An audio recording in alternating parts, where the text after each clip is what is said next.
If you are here right now, it probably means you have experienced a loss that changed your life. Maybe it was a partner, a best friend, a parent, or someone who felt like part of your soul. And maybe, since that moment, the world hasn't felt quite the same. Grief is a journey no one asks for, and yet, it finds every one of us eventually.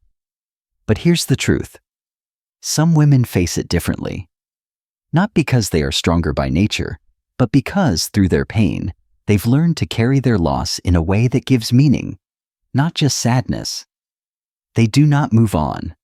They move forward, with love, with memory, and with a quiet strength that often goes unseen. This video is not about forgetting. It is about remembering and becoming. We are going to talk about 7 powerful things that strong women do differently after loss. Not because they have all the answers, but because they have walked the long road and are still walking it, one day at a time. So, whether you are still in the thick of grief or have lived with it for years, I want you to know, you are not alone. This space is for you. Let's take this journey together. 1. They let themselves feel. All of it. Strong women know something that many people don't talk about. They know that strength is not found in pretending to be okay. Real strength comes from allowing yourself to feel everything. The anger, the sadness, the numbness, the tears that come at the grocery store, or the quiet ache that creeps in at night when the world slows down and memories come rushing in. You see, a strong woman does not apologize for her grief. She does not try to hide it because it makes others uncomfortable. She knows that holding it in doesn't make the pain go away. It just buries it deeper. I remember talking to Mary. She was 72 when her husband of 48 years passed. One morning over coffee, she said to me, "Some days I cry into my cup, and other days I smile. Both of those days are part of healing." That stuck with me, because healing is not about having only the good days. It's about letting every kind of day be what it is, and not judging yourself for it. So if you're still crying years later, you're not weak. You're human. If you still talk to their photo, or wear their sweater, or light a candle on their birthday, that's not holding on. That's honoring love. And I want to say this very clearly. You don't have to be okay to be healing. So ask yourself this today. What would it feel like to stop pretending you're fine and just be exactly where you are? Because the first thing strong women do, they feel it all. And they give themselves permission to keep feeling for as long as they need. Year 2. They don't try to get over it. They learn to live with it. One of the biggest myths about grief, especially in our culture, is that it has an expiration date. That at some point, you're supposed to move on, get over it, or find closure. But ask any woman who has loved deeply and lost, and she'll tell you, there is no getting over it. There is only learning to live with it. Strong women know this truth deep in their bones. They don't waste their energy trying to erase the grief. Instead, they make space for it. They welcome it as part of who they are now, not something broken, but something sacred. Grief doesn't leave. It changes shape. In the beginning, it's loud, a storm you can't silence. But over time, it becomes a quiet ache, a whisper, a memory in the hallway, a song on the radio. It becomes something you carry, like a stone in your pocket. Heavy at first, but with time, your hand grows familiar with its weight. That stone might never disappear, but you learn how to walk with it. I once spoke to a woman named Eleanor. She was 80 years old, and she had lost both her husband and her son. And she told me something I'll never forget. She said, "I stopped asking myself when the pain would go away. I started asking how I could carry it with grace." That shift changed everything for her. Strong women don't measure progress by how little they cry. They measure it by how honestly they live. They allow themselves to miss what was, while still being present for what is. And they understand that moving forward doesn't mean letting go of the love. It means letting go of the guilt for still needing it. So if you still feel that heaviness some days, even after all these years, you're not doing it wrong. You're doing it exactly right. Because strong women don't chase closure. They build a life where grief has a home, not as a burden, but as a quiet reminder of how deeply they loved. So let me ask you, what would it feel like to stop running from your grief and start walking beside it, like an old companion who knows your heart? That's what strength looks like. Not forgetting, but carrying the memory with open hands, not clenched fists. 3. They redefine themselves. Without guilt.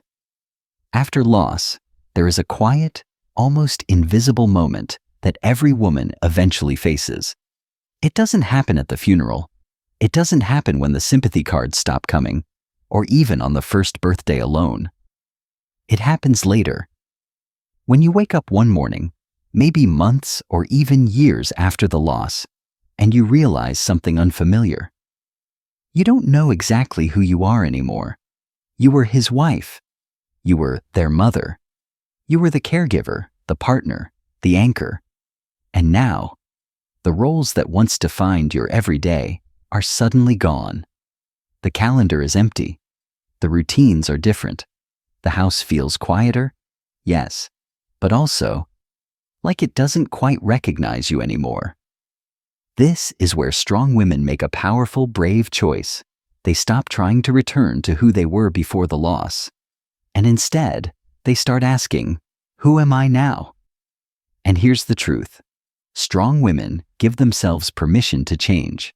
They allow themselves to evolve, to grow into a new version of themselves that reflects where they are now, not where they used to be. They don't let guilt hold them hostage, because that guilt, it whispers, if I move on, I'm leaving them behind. If I laugh, does that mean I've forgotten? If I enjoy life again, am I betraying the love we had?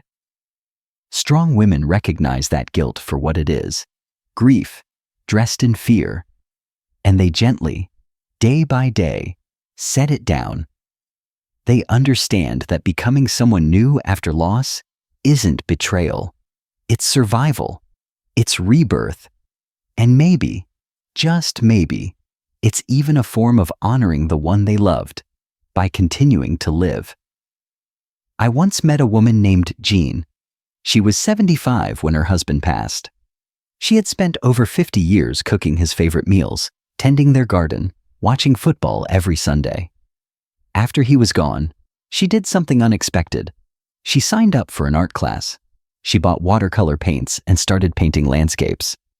She told me, I didn't even know I liked painting. I just knew I needed to meet the part of me that had never been let out. Strong women do that. They meet new parts of themselves, not all at once, but piece by piece, and they don't feel guilty for changing. They feel grateful that life still offers them the chance to. So if you're in that in-between space, not quite who you were, not quite sure who you're becoming, please hear this. You are allowed to become someone new. You are allowed to rediscover your own voice. You're allowed to create a life that looks different and still holds meaning. Your story did not end with your loss. It just turned the page. And the woman you're becoming now? She may be softer in some ways, but she's also stronger.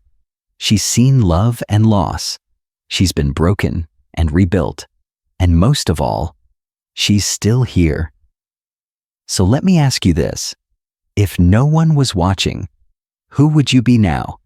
What would you allow yourself to explore, enjoy, or express, without guilt or apology? That's the real work of healing. Not just to remember who you were, but to gently, courageously become who you are now. 4. They reach out. Even when it's hard. One of the most painful parts of grief is the loneliness. Not just the silence in the house, but the silence around you. People stop calling. Friends don't know what to say. And you start hearing words like, stay strong, or keep busy. when what you really need is someone to just sit beside you, without fixing, without rushing, just being there. Strong women feel that same emptiness.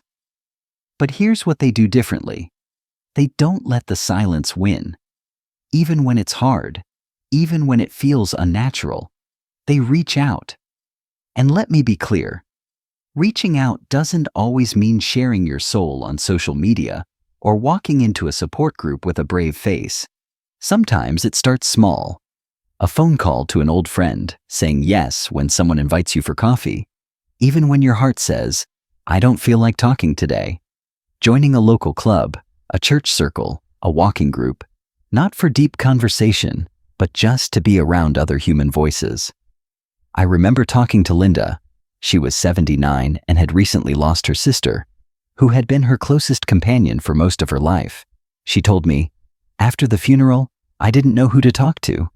I'd pick up the phone, forget she was gone, and feel the wave all over again." But then she did something small but brave. She joined a knitting circle at the library, not because she needed help knitting, but because she needed to hear laughter in a room she was in. She needed to feel like a person again, not just a grieving soul. And little by little, that group became her anchor. She said, "They didn't talk about death, but they made me feel alive." That's what strong women do. They open the door, just a crack, to connection. They don't wait for someone else to rescue them from isolation.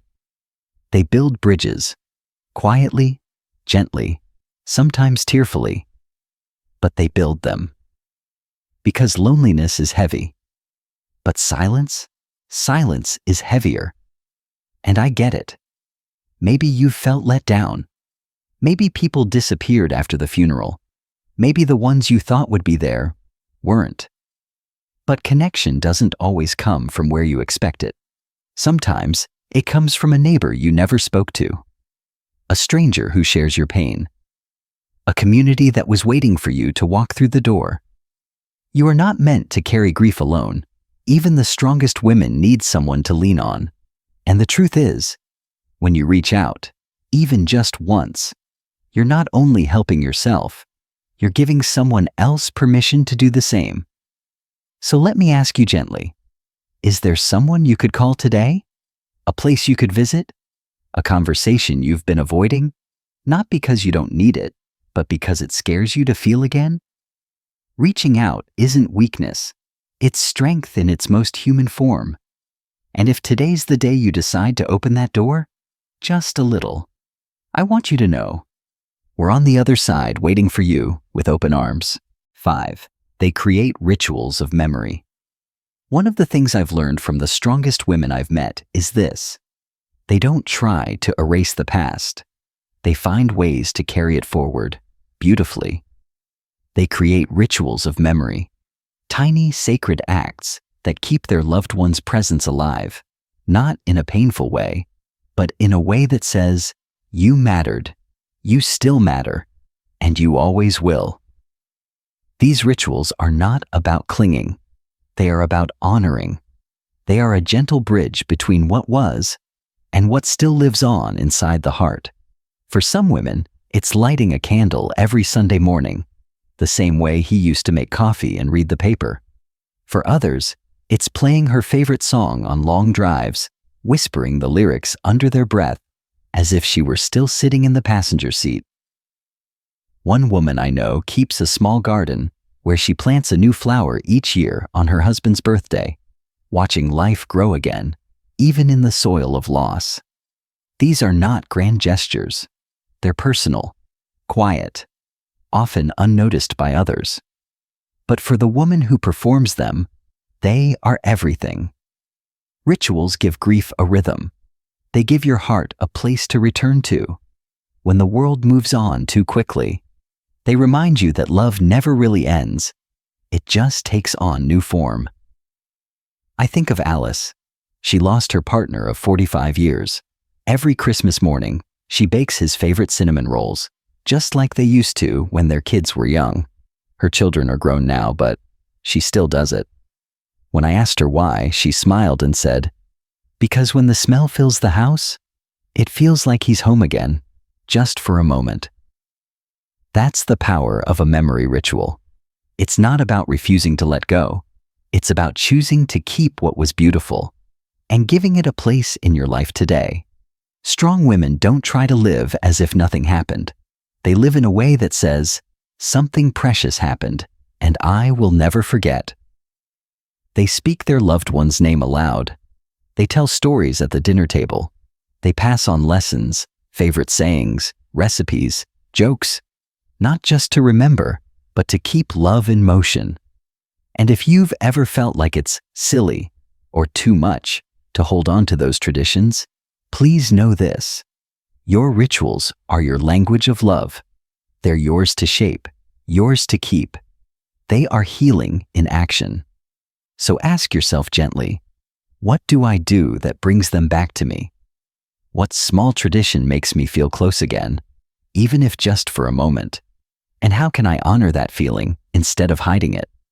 Because strong women don't forget. They remember, over and over, in ways that bring warmth instead of only pain. They find their own quiet ways to say, you may be gone, but you are still part of my story. And every time they do, they keep the most sacred part of love alive, presence through memory. 6. They give themselves permission to find joy again. There's a moment in the grieving process that feels confusing.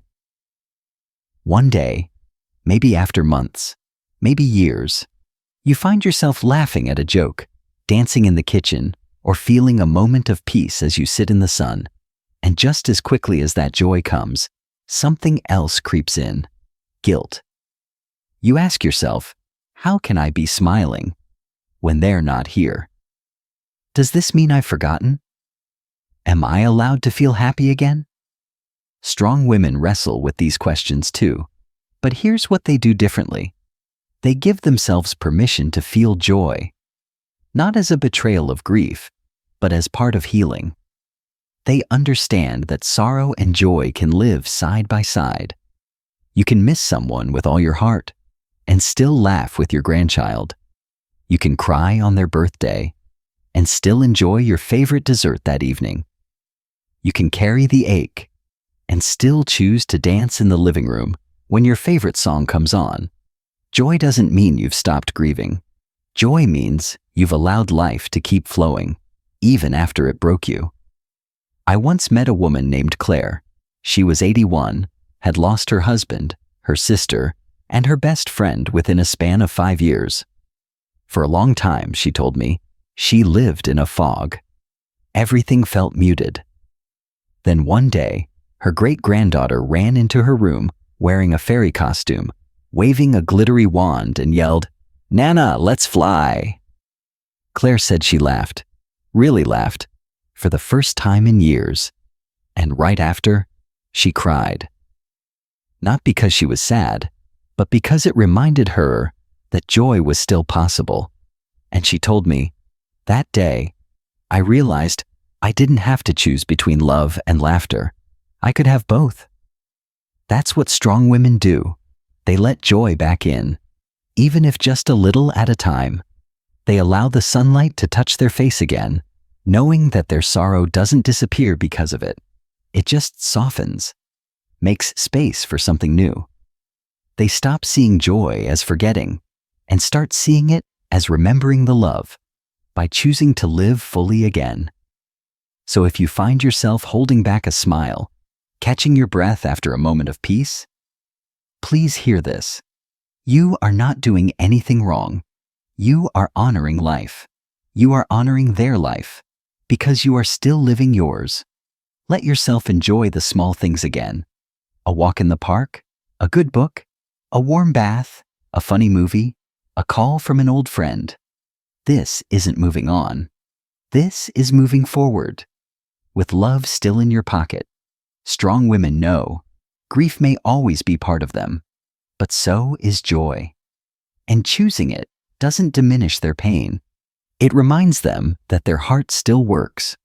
So I'll ask you gently, what small joy have you denied yourself lately because it felt too soon, or too selfish, or too bright? What if that joy is exactly what your soul needs to breathe again? You are not dishonoring the past by embracing the present. You're doing what the strongest women do, allowing life to color itself in again, stroke by stroke, while never erasing the love that came before. Chapter 7. They turn their pain into wisdom for others. There's a kind of strength that doesn't come from lifting weights or holding back tears. It comes from walking through fire and choosing to help someone else find their way out of the smoke. That's what strong women do. After the tears, after the silence, after they begin piecing themselves back together, they reach a point where their pain becomes something more than personal. It becomes purpose. They turn around, and with the wisdom they never asked for, but now carry deep in their bones, they extend a hand to someone who's just beginning their journey through grief. They don't always do it loudly. Sometimes it's as simple as sitting beside a new widow at church, or sending a card to someone who just lost their brother, or saying, "I know it hurts. I've been there too." They don't try to fix anyone. They just offer the most powerful gift grief can give: understanding. I think of Evelyn, 81 years old, sharp as ever, and full of quiet grace. She lost her husband a decade ago. Instead of closing off, she began writing handwritten letters to every new widow in her retirement community. Just a note, a quote, a simple line: "You are not alone." She told me once, "I survived something I thought I couldn't. I figured maybe I could help someone else do the same." That's what turning pain into wisdom looks like. It's not about having all the answers. It's about showing up with your story so someone else doesn't feel like they're the only one hurting. Strong women become storytellers. They speak the names of the ones they lost. They share what helped, what hurt, what surprised them. They pass on tools, not just tissues. They become lantern holders, lighting a small path in the dark for someone else. And here's the beautiful thing. When they do this, when they offer their story as comfort, something incredible happens. Their grief transforms, not into something smaller, but into something meaningful. It becomes a legacy, not just of who they lost, but of who they became because of it. So I want to ask you now, with love and care, what have you learned through your loss that might help someone else? Who in your life could use a little of the wisdom you've quietly gathered in your heart? You don't have to stand on a stage. You don't have to write a book. You just have to be willing to say, "Me too. I've been there." And you're not alone. That is what strong women do differently. They don't just survive grief. They turn it into a light, not just for themselves, but for everyone who walks the path after them. And you have that same light in you, maybe dimmed, maybe flickering, but it's there. Your story matters. Your strength matters.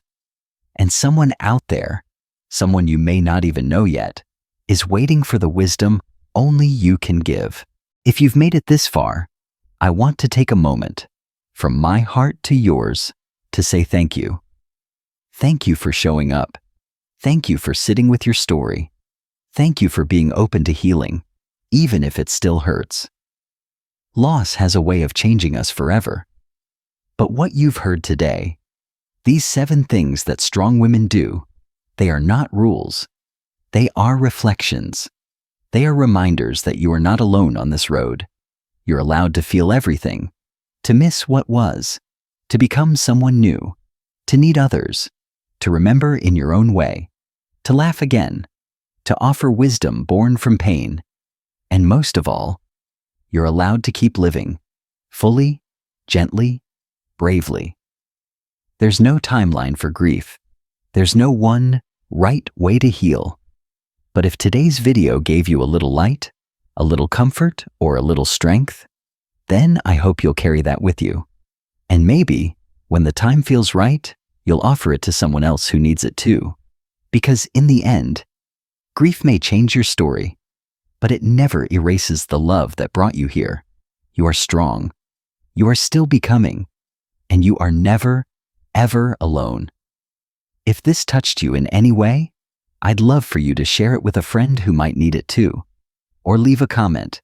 Your story matters here. Until next time, with love, from all of us at Wise Elders Insight, keep going, keep growing, and keep honoring love by living well.